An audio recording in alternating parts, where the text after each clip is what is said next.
Hello friends, good morning. स्वागत है आप सभी का एक बार फिर से आज के हमारे इस नए ब्लॉग में। मेरे पीछे ये खूबसूरत सा पानी का जखीरा और पीछे ये मेडो ऑफ ग्रास। जिस जगह मैं हूँ इसे कहते हैं यूसमर्ग।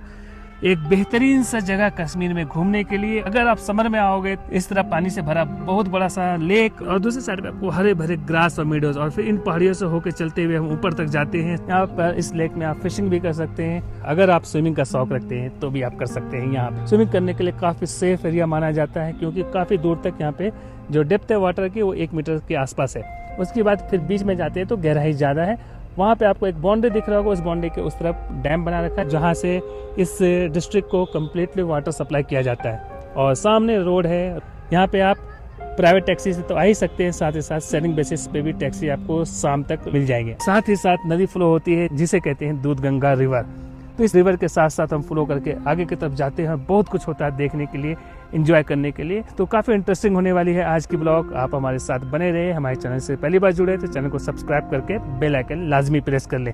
और चलिए हम आपको दिखाते हैं यूसमर्ग कैसा दिखता है, और यूसमर्ग के बारे में कुछ यूजफुल टिप्स आपको शेयर करता हूँ। एंजॉय करने के लिए क्या क्या है। एज ए टूरिस्ट बात करूँ तो मैं आपको ये भी बताऊंगा कि अगर आप बाहर से आ रहे हैं तो आपको कैसे आसानी से यहाँ पे पहुँच सकते हैं। कई सारे ऑप्शंस होते हैं, जैसा कि मैं बताता हूँ अपने सारे वीडियोस में। प्राइवेट टैक्सी का ऑप्शन हमेशा सबसे इजीएस्ट मोड होता है, लेकिन इस बार के टूर में मैं कोशिश कर रहा हूँ आप लोगों को वो तरीका बताऊँ जिससे आप अपने पैसे बचा सकते हो। तो अभी मैं यूसमर्ग आया हूँ। सारी इन्फॉर्मेशन इस वीडियो में टाइम टू टाइम मैं आपको देता रहूंगा। तो चलते हैं, आज के इस ब्लॉग को हम स्टार्ट करते हैं। सो गाइस, आप देख सकते हैं ये है यूसमर्ग का टैक्सी स्टैंड। यहाँ अभी हम उतरे हैं, 10 बज रहे हैं सुबह। मैंने डायरेक्ट टैक्सी ली थी श्रीनगर से चहार शरीफ के लिए, और फिर चहार शरीफ से यूसमर्ग के लिए। एक एंट्री पॉइंट इस तरफ है और दूसरा एंट्री पॉइंट उस तरफ है। तो मैं इधर से आया, और सबसे अच्छी बात है यहाँ पे कोई भी एंट्री टिकट नहीं लगता। ये वो जगह है जहाँ पे कहते हैं कि कभी जीसस या यीशु मसीह इस रास्ते से होके क्रॉस करे थे, और यहाँ उन्होंने अपना डेरा डाला था। जस्ट मेरे सामने वो जगह है। इतना बड़ा मैदान है, और मैदान में इतने सारे लोग हैं। कुछ लोग क्रिकेट खेल रहे हैं, आप देख सकते हैं। कुछ लोग बैठ के पिकनिक मना रहे हैं। यहाँ पे फैमिली कई सारे आपको दिख रहे होंगे, इतने सारे फैमिलीज यहाँ पे आए हुए हैं। ये जब ऊपर की तरफ अभी हम जाएंगे तो ये नदी जो है इससे कहते हैं दूध गंगा। और जब ये आगे से इधर से होकर फ्लो होती है, आगे चलती है, आगे चलकर दूध पथरी में मिलती है ये नदी, और वहाँ पे इसका नाम चेंज हो जाता है शाली गंगा। दिख रहा होगा तो कई तरफ से पानी आ रहा है। ये इधर से आ रहा है, फिर इधर से आ रहा है, दो तरफ दो रास्ता है, और फिर वहाँ से भी आ रहा है। मैं इसको पार करता हूँ इस नदी को, फिर आगे देखता हूँ क्या दिखता है मुझे, और आपको भी दिखाता हूँ।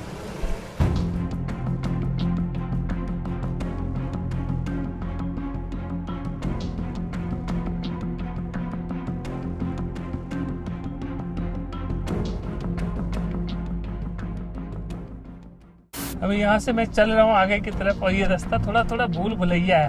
हर तरफ एक जैसा ही ग्रास मेडोज दिख रहा है। इधर भी जाओ तो वैसे ही दिखेगा, इधर भी जाओ तो वैसे ही दिखेगा, और पीछे की तरफ भी कुछ कुछ ऐसा ही है।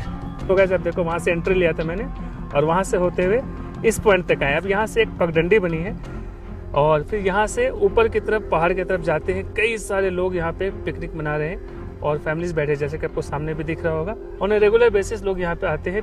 A kind of picnic spot हो गया है यहाँ। ना ना ना ना ना।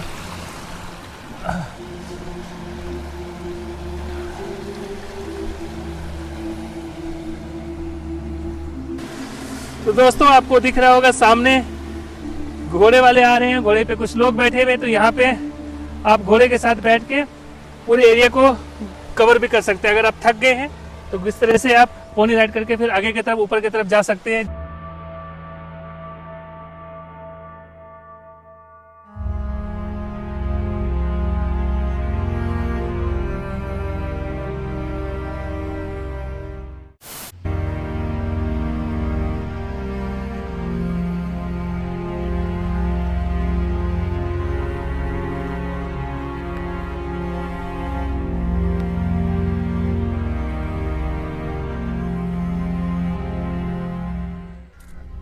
रहा सामने जहाँ से हम आए हैं। कितनी दूर चल के आ गए हम। तभी थोड़ा दूर आगे आया तो मुझे एक स्पॉट दिखा है जहाँ पे आप देखो ये देखो पहाड़ पूरा का पूरा मिट्टी है और नीचे के साइड ग्रेफाइट जैसा लग रहा है। ग्रेफाइट है या नहीं या रॉक है वो तो वहां जाने के बाद पता चलेगा, लेकिन अभी मैं आपको दिखाऊं ये ऐसा कैसे हो गया मुझे समझ में नहीं आ रहा। हो ना हो बारिश हुई होगी और बहुत तेज बारिश की वजह से ये सारा का सारा रोड जो है वो नीचे आ गया है और अब रास्ता काफ़ी संकरा हो गया है। तो हम थोड़ा सा आगे बढ़ते हैं और फिर देखते हैं। और इसके साथ ही साथ ये घर है जो सेफर्स का है। आपको यहाँ से इसकी हाइट बिल्कुल नहीं समझ में आ रही होगी, लेकिन आगे फिर हाइट है। ये इस तरह से स्लोप में घर बनाते हैं, अगर बर्फ भी पड़ती है इस पर तो फिर उससे ये अपने आप को बचा के साथ साथ तो चल रहे हैं, पर कुछ ऐसा रास्ता मुझे समझ में नहीं आ रहा कि मैं किधर जाऊँ।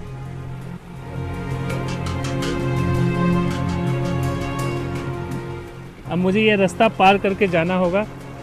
हाँ जी ये रास्ता है, इसको करके मैं आराम से मैंने कर लिया है पार।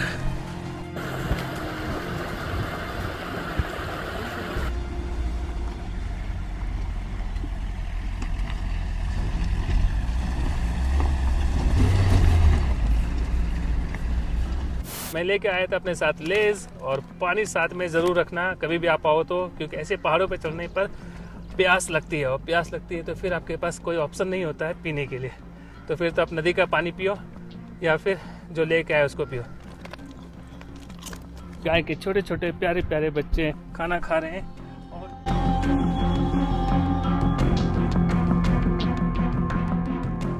आज का जो मौसम है थोड़ा सुहाना है, बादल छाए हुए हैं जैसा कि आपको दिख रहा होगा कैमरे में, और साथ ही साथ जो टेम्परेचर मुझे लगता है नियर अबाउट 25 के आसपास है। सामने धुआं दिख रहा होगा, वहाँ पे वो कुछ बना रहे हैं अपने खाने पीने के लिए, और वो जो भाई है वो लकड़ी इकट्ठे कर रहा है और साथ ही साथ नदी का पानी फ्लो हो रहा है, तो पानी की इनको कोई दिक्कत नहीं है।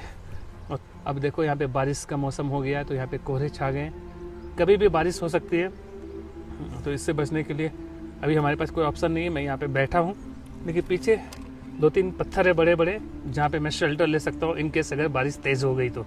लेकिन अभी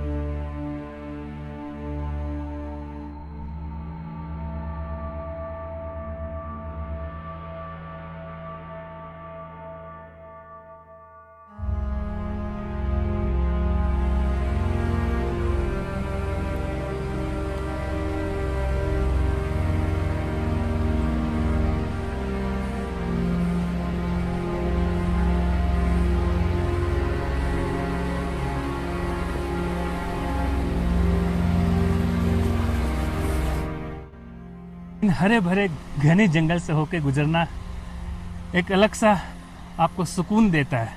इस तरफ नदी है और मुझे कुछ कुछ ऐसा फील हो रहा है कि ट्रैकिंग कर रहा हूँ, पर ट्रैकिंग जैसा ऐसा कुछ भी नहीं है। बट इस बात का ध्यान ज़रूर रखें, नदी से ज़्यादा दूर ना जाए, नहीं तो फिर रास्ता भूलने का चांस है। क्योंकि जैसा कि आपको दिख रहा होगा हर जगह पाइन ट्री है और इस तरह के ग्रास मेडोज है और ऑल ओवर द प्लेस एक जैसा ही लग रहा है। नदी से दूर हट जाते हैं तो फिर आपको चांस है आप जंगल में भटक जाएं। वैसे अगर आप एज ए फैमिली आ रहे हैं या ग्रुप आ रहे हैं तो मेडोज़ के पास आप रह के सारा कुछ एंजॉय कर सकते हैं, हर कुछ है। लेकिन थोड़ा और एडवेंचरस बनाने के लिए अपने इस ट्रिप को आप ऊपर की तरफ आ सकते हैं और नदी को फॉलो करके साथ साथ चल सकते हैं, तो बहुत मज़ा आने वाला है। आपको सामने दिखाई पड़ रहा होगा ये टेम्पररी वॉशरूम बनाया है। जो भी टूरिस्ट आते हैं या कोई पिकनिक के लिए आते हैं तो उनके लिए यहाँ पे वॉशरूम की फैसिलिटी है।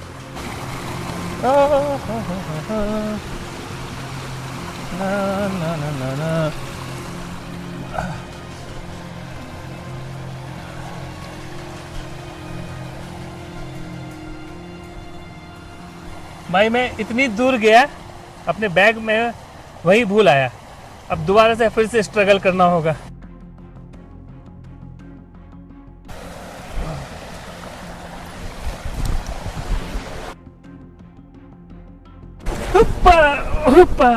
अगर मैं बैग मिस कर जाता ना तो बहुत बड़ी प्रॉब्लम में फंस जाता, क्योंकि इसमें मेरे सारे डॉक्यूमेंट्स है और पर्स भी इसके अंदर था और एक मोबाइल भी इसके अंदर है।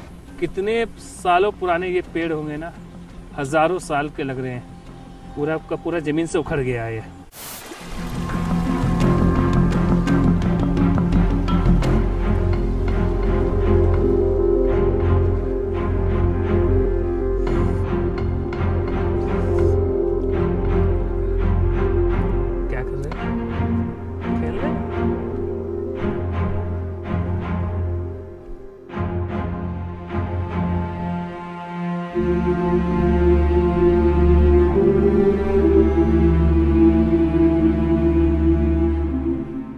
युसमर्ग को अगर एक लाइन में या यूँ कहें 30 सेकंड में सम अप करना हो तो इसके लिए मैं सिर्फ इतना कहूँगा कि ये समर टाइम में कुछ कुछ गुलमर्ग जैसा और बहुत कुछ दूध पथरी जैसा दिखता है। अगर इस ग्राउंड की बात करें, सामने जो मैदान देख रहे हो ये मोर और लेस गुलमर्ग जैसा है। सामने यहाँ पे एक मस्जिद है और गुलमर्ग में एक मंदिर है। तो जैसे आप ऊपर की तरफ जाओगे तो फिर आपको दूध पाथरी जैसा दिखेगा। और यहाँ की सबसे खास बात है, बिल्कुल ये नेचुरल जैसा लगता है। यहाँ के लोकल्स स्पेशली जो सेफर्स हैं अभी तक उन्होंने इस प्लेस को नहीं छोड़ा है, वो अभी भी यहाँ पर रह रहे हैं, जिस वजह से ये जगह कमर्शलाइज नहीं हो पाई है अभी तक और बिल्कुल नेचुरल ब्यूटी लगता है। गुलमर्ग में फिर भी बहुत भीड़ है और वहाँ पे काफ़ी कमर्शलाइजेशन हो चुका है। अब दूध पाथरी में भी ऐसा ही कुछ है, लेकिन इस प्लेस में युसमर्ग में स्पेशली अभी ऐसा नहीं है। तो आपको कहीं से नहीं लगेगा आप किसी टूरिस्ट प्लेस पे आए हों और किसी अजनबी से शहर में हो। आपको ऐसा लगेगा आप अपने आसपास के गांव में, खेत में या किसी पार्क में हो। नेचुरल ब्यूटी एंजॉय करना चाहते हो और कश्मीर में आप आए हो, एक दिन का आपके पास समय है, तो आप युसमर्ग को ज़रूर विजिट करो। क्योंकि गुलमर्ग, सोनमर्ग, इन सब जगहों को सभी लोग देखते हैं, सभी लोग जाते हैं वहाँ पे, पर ये कुछ अलग है, ये जगह कुछ खास है, तो इसको भी आपको एक्सप्लोर करना चाहिए। अब टाइम हो चला है बाय बाय करने का इस प्लेस को। काफ़ी अच्छा वक्त मैंने यहाँ पे गुजारा और काफ़ी रिलैक्सिंग था। थोड़ी देर के लिए मैं यहाँ इस पेड़ के नीचे लेट कर मैंने आराम किया और मौसम इतना सुहाना हो चुका है जो मैं आपको बता नहीं सकता कितना अच्छा यहाँ पे फील हो रहा है। और बादल छाए हुए हैं और आसपास का नज़ारा आपने देखा ही होगा कितना ज़बरदस्त है। तो मैं सुबह 10 बजे आया था, अब बज गए हैं 4 और 4 बजे के बाद अब फाइनली मैं इस प्लेस से जा रहा हूँ। होपफुली आपको ये वीडियो पसंद आए होंगे। ऐसा कुछ है तो चैनल को सब्सक्राइब करके वीडियो को ज़्यादा से ज़्यादा लाइक एंड शेयर करना है। मिलते हैं किसी नई वीडियो में नई प्लेस के साथ। तब तक के लिए bye bye, have a nice time.